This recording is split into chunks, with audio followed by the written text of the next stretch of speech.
If you could move through your questions, and then we're going to have closing statements from the candidates. Yes, sir. Hello, my name is Stephen Levine. I'm on the legislative committee of the PSC, and I'm from LaGuardia Community College.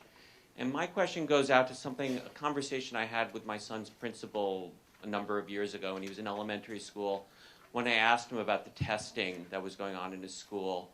And he told me a story of one of my son's, classmates or within the school.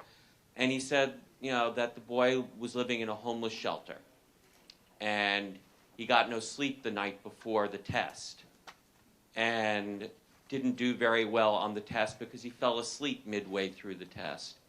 And I reach out on that question, not specifically on the test, but that the single most, or at least one of the most important indicators of educational success of children is the issue of poverty.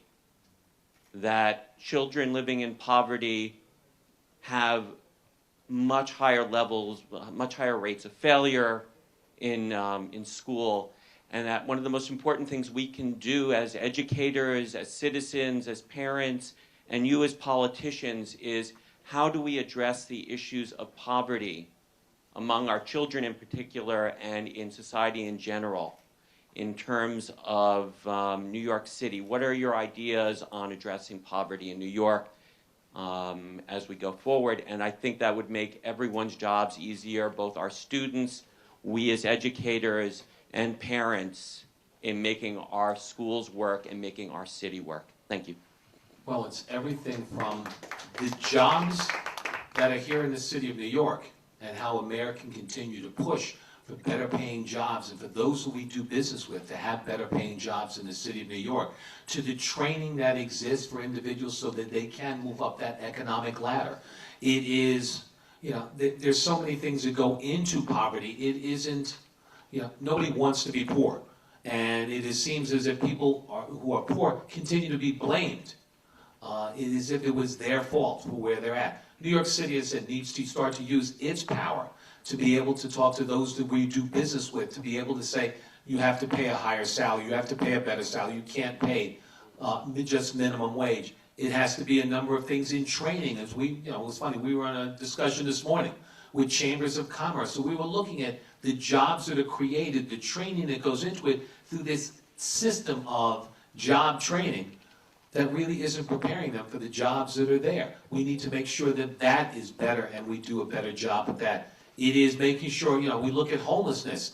It is trying to prevent homelessness in housing and making sure that, that we build new housing, but also we preserve and make sure that, there's additional housing that's there.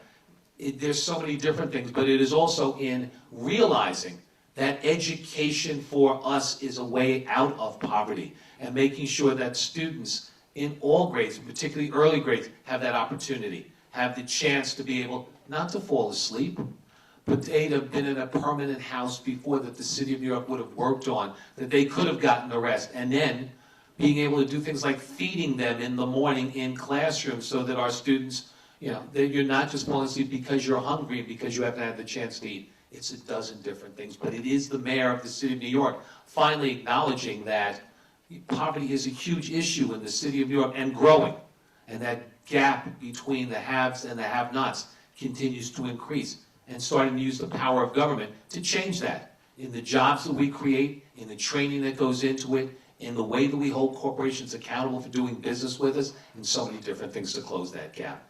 It isn't an easy answer, it isn't a 2-minute answer, but at the same point, someone needs, and somebody who sits in City Hall needs to acknowledge it and work on it and take responsibility and standing up and saying, this will be a different city. Now, obviously, this administration has failed miserably in its homeless policy. Now, this is the so-called financial genius that we needed to run for a third term because we'd be dead without him. Didn't realize that homelessness, unfortunately, invariably rises with any kind of recessionary period. And so they didn't prepare anything for this. And now we've got a homelessness crisis in the city of New York where we are short beds. We've got to have all these emergency contracts put through so that some of the families can be taken care of. It has been an absolute failure. how do we address this going forward? I think there are a number of things that we can do. Number one, we have to stop criminalizing people who need assistance. They apply for public assistance, and this mayor wants to fingerprint them and have essentially criminal files on people who are applying for public assistance. We've got to get rid of that. Nobody's